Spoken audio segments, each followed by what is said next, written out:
Muaz bin Jabal dari Ibn Abbas. Ketika kami sedang bersama Rasulullah Shallallahu Alaihi Wasallam di kediaman seorang sahabat Ansor, tiba-tiba terdengar panggilan seseorang dari luar rumah. Wahai penghuni rumah, bolehkah aku masuk? Sebab kalian akan membutuhkanku. Rasulullah bersabda, tahukah kalian siapa yang memanggil? Kami menjawab, Allah dan Rasul-Nya yang lebih tahu. Beliau melanjutkan, itu iblis, laknat Allah bersamanya. Umar bin Khattab berkata, izinkan aku membunuhnya wahai Rasulullah. Nabi menahannya, sabar wahai Umar, bukankah kamu tahu bahwa Allah memberinya kesempatan hingga hari kiamat?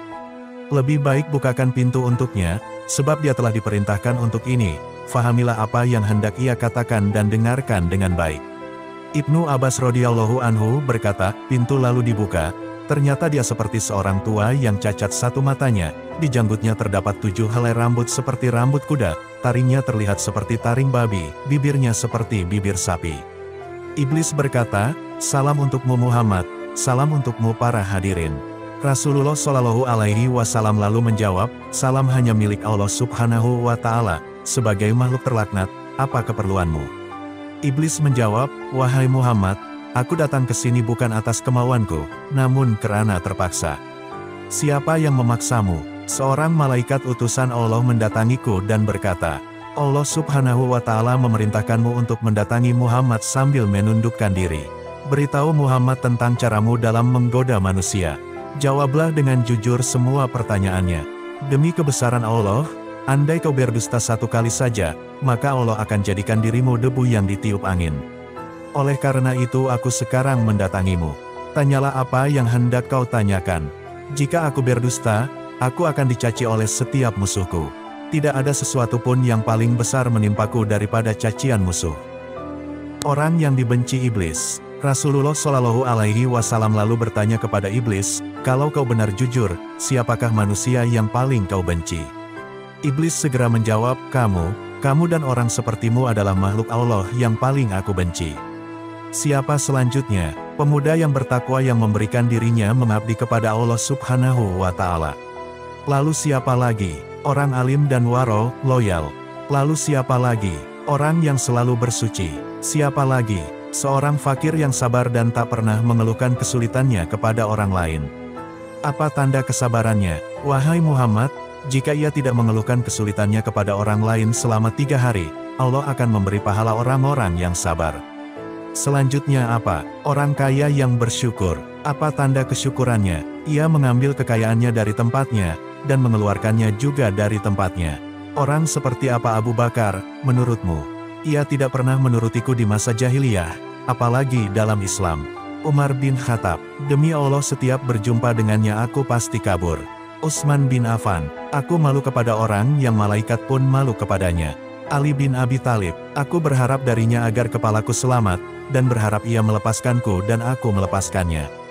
Tetapi ia tak akan mau melakukan itu. Ali bin Abi Thalib selalu berzikir terhadap Allah Subhanahu wa Ta'ala. Amalan yang dapat menyakiti iblis. Apa yang kau rasakan jika melihat seseorang dari umatku yang hendak sholat? Aku merasa panas dingin dan gemetar. Kenapa? Sebab, setiap seorang hamba bersujud 1 kali kepada Allah, Allah mengangkatnya 1 derajat. Jika seorang umatku berpuasa, tubuhku terasa terikat hingga ia berbuka. Jika ia berhaji, aku seperti orang gila. Jika ia membaca Al-Quran, aku merasa meleleh laksana timah di atas api. Jika ia bersedekah, itu sama saja orang tersebut membelah tubuhku dengan gergaji. Mengapa jadi begitu? Sebab dalam sedekah ada 4 keuntungan baginya, yaitu keberkahan dalam hartanya, hidupnya disukai, sedekah itu kelak akan menjadi hijab antara dirinya dengan api neraka dan segala macam musibah akan terhalau dari dirinya. Apa yang dapat mematahkan pinggangmu? Suara kuda perang di jalan Allah. Apa yang dapat melelehkan tubuhmu? Taubat orang yang bertaubat. Apa yang dapat membakar hatimu? Istighfar di waktu siang dan malam. Apa yang dapat mencoreng wajahmu? Sedekah yang diam-diam. Apa yang dapat menusuk matamu? Sholat fajar. Apa yang dapat memukul kepalamu? Sholat berjamaah. Apa yang paling mengganggumu? Majelis para ulama. Bagaimana cara makanmu? Dengan tangan kiri dan jariku. Di manakah kau menaungi anak-anakmu di musim panas? Di bawah kuku manusia. Manusia yang menjadi teman iblis. Nabi lalu bertanya, siapa temanmu wahai iblis? Pemakan riba. Siapa sahabatmu? Penzina. Siapa teman tidurmu? Pemabuk. Siapa tamumu? Pencuri. Siapa utusanmu? Tukang sihir. Apa yang membuatmu gembira? Bersumpah dengan cerai. Siapa kekasihmu? Orang yang meninggalkan sholat Jumat. Siapa manusia yang paling membahagiakanmu? Orang yang meninggalkan sholatnya dengan sengaja. Iblis tidak berdaya di hadapan orang yang ikhlas. Rasulullah Shallallahu Alaihi Wasallam lalu bersabda, segala puji bagi Allah yang telah membahagiakan umatku dan menyengsarakanmu.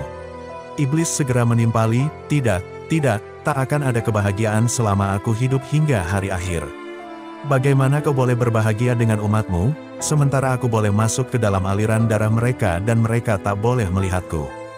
Demi yang menciptakan diriku dan memberikanku kesempatan hingga hari akhir, aku akan menyesatkan mereka semua, baik yang bodoh, atau yang pintar, yang boleh membaca dan tidak boleh membaca, yang durjana dan yang soleh, kecuali hamba Allah yang ikhlas.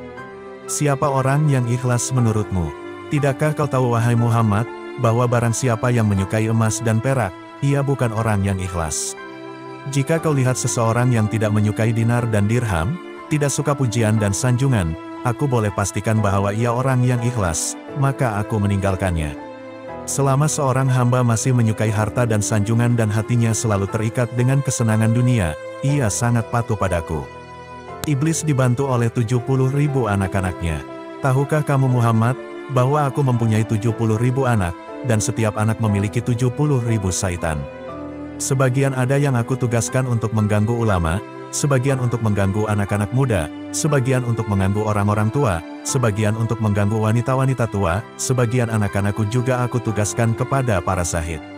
Aku punya anak yang suka mengencingi telinga manusia sehingga ia tidur pada sholat berjamaah. Tampaknya, manusia tidak akan mengantuk pada waktu sholat berjamaah.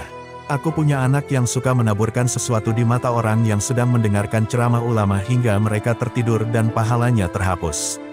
Aku punya anak yang senang berada di lidah manusia. Jika seseorang melakukan kebajikan lalu ia kabarkan kepada manusia, maka 99% pahalanya akan terhapus. Pada setiap seorang wanita yang berjalan, anakku dan syaitan duduk di pinggul dan pahanya, lalu menghiasinya agar setiap orang memandanginya.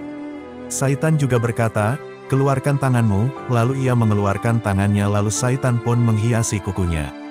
Mereka, anak-anakku selalu menyusup dan berubah dari satu tempat ke tempat lainnya, dari satu pintu ke pintu yang lainnya untuk menggoda manusia hingga mereka terhempas dari keikhlasan mereka. Akhirnya mereka menyembah Allah tanpa ikhlas, namun mereka tidak merasa.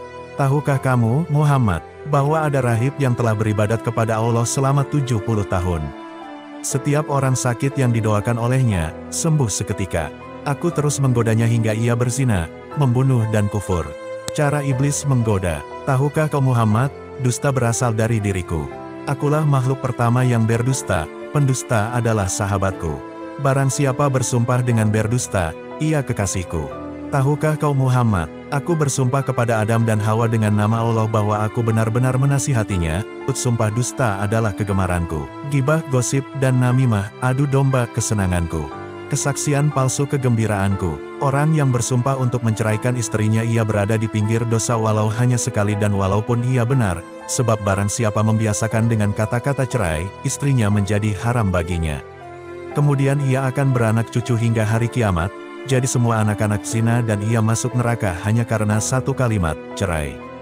Wahai Muhammad, umatmu ada yang suka lalai semasa sholat, setiap ia hendak berdiri untuk sholat, aku bisikan padanya waktu masih lama, kamu masih sibuk, lalu ia menundanya hingga ia melaksanakan sholat di luar waktu, maka sholat itu dipukulkannya ke mukanya. Jika ia berhasil mengalahkanku, aku biarkan ia sholat, namun aku bisikkan ke telinganya, lihat kiri dan kananmu. Dia pun menoleh, pada masa itu aku usap dengan tanganku dan kucium keningnya serta aku katakan, sholatmu tidak sah. Bukankah kamu tahu Muhammad, orang yang banyak menoleh dalam sholatnya akan dipukul. Jika ia sholat sendirian, aku suruh dia untuk bergegas. Dia pun sholat seperti ayam yang mematuk beras. Jika dia berhasil mengalahkanku dan dia sholat berjamaah, aku ikat lehernya dengan tali, hingga dia mengangkat kepalanya sebelum imam, atau meletakkannya sebelum imam. Kamu tahu bahwa melakukan itu batal salatnya dan wajahnya akan dirubah menjadi wajah keledai. Jika dia berhasil mengalahkanku, aku tiup hidungnya hingga dia menguap dalam sholat. Jika ia tidak menutup mulutnya ketika menguap, syaitan akan masuk ke dalam dirinya, dan membuatnya menjadi bertambah serakah dan gila dunia. Dan dia pun semakin taat padaku. Kebahagiaan apa untukmu? Sedang aku memerintahkan orang miskin agar meninggalkan sholat. Aku katakan padanya, kamu tidak wajib sholat. Sholat hanya wajib untuk orang yang berkemampuan dan sehat. Orang sakit dan miskin tidak. Jika kehidupanmu telah berubah baru kau sholat. Dia pun mati dalam kekafiran. Jika dia mati sambil meninggalkan sholat maka Allah akan menemuinya dalam kemurkaan. Wahai Muhammad, jika aku berdusta Allah akan menjadikanku debu. Wahai Muhammad, apakah kau akan bergembira dengan umatmu padahal aku mengeluarkan seperenam mereka dari Islam? 10 permintaan iblis kepada Allah Subhanahu wa Ta'ala. Berapa yang kau pinta dari Tuhanmu? 10 macam. Apa saja? Aku minta agar Allah membiarkanku berbagi dalam harta dan anak manusia. Allah mengizinkan. Allah berfirman, berbagilah dengan manusia dalam harta dan anak. Dan janjikanlah mereka, tidaklah janji syaitan kecuali tipuan. Quran Surat Al-Isra, 64. Harta yang tidak dizakatkan, aku makan darinya. Aku juga makan dari makanan haram dan yang bercampur dengan riba. Aku juga makan dari makanan yang tidak dibacakan nama Allah. Aku minta agar Allah membiarkanku ikut bersama dengan orang yang berhubungan dengan istrinya tanpa berlindung dengan Allah. Maka syaitan ikut bersamanya dan anak yang dilahirkan akan sangat patuh kepada syaitan. Aku minta agar boleh ikut bersama dengan orang yang menaiki kendaraan bukan untuk tujuan yang halal. Aku minta agar Allah menjadikan bilik mandi sebagai rumahku. Aku minta agar Allah menjadikan pasar sebagai masjidku. Aku minta agar Allah menjadikan syair sebagai Quranku. Aku minta agar Allah menjadikan pemabuk sebagai teman tidurku. Aku minta agar Allah memberikanku saudara, maka ia jadikan orang yang membelanjakan hartanya untuk maksiat sebagai saudaraku. Allah berfirman, orang-orang boros adalah saudara-saudara syaitan. Quran Surat Al-Isra, 27. Wahai Muhammad, aku minta agar Allah membuatku boleh melihat manusia sementara mereka tidak boleh melihatku. Dan aku minta agar Allah memberiku kemampuan untuk mengalir dalam aliran darah manusia. Allah menjawab, silakan. Aku bangga dengan hal itu hingga hari kiamat. Sebagian besar manusia bersamaku di hari kiamat. Iblis berkata, wahai Muhammad, aku tak boleh menyesatkan orang sedikit pun. Aku hanya boleh membisikkan dan menggoda. Jika aku boleh menyesatkan, tak akan tersisa seorang pun. Sebagaimana dirimu, kamu tidak boleh memberi hidayah sedikit pun. Engkau hanya rasul yang menyampaikan amanah. Jika kau boleh memberi hidayah, tak akan ada seorang kafir pun di muka bumi ini. Kau hanya boleh menjadi penyebab untuk orang yang telah ditentukan sengsara. Orang yang bahagia adalah orang yang telah ditulis bahagia sejak di perut ibunya. Dan orang yang sengsara adalah orang yang telah ditulis sengsara semenjak dalam kandungan ibunya. Rasulullah Shallallahu Alaihi Wasallam lalu membaca ayat, mereka akan terus berselisih kecuali orang yang dirahmati oleh Allah Subhanahu wa Ta'ala. Quran Surat Hud, ayat 118-119. Juga membaca, sesungguhnya ketentuan Allah pasti berlaku. Quran Surat Al-Ahzab, ayat 38. Iblis lalu berkata, wahai Rasul Allah, takdir telah ditentukan dan pena takdir telah kering. Maha suci Allah yang menjadikanmu pemimpin para nabi dan rasul, pemimpin penduduk surga, dan yang telah menjadikan aku pemimpin makhluk-makhluk celaka dan pemimpin penduduk neraka. Aku si celaka yang terusir, ini akhir yang ingin aku sampaikan kepadamu, dan aku tak berbohong.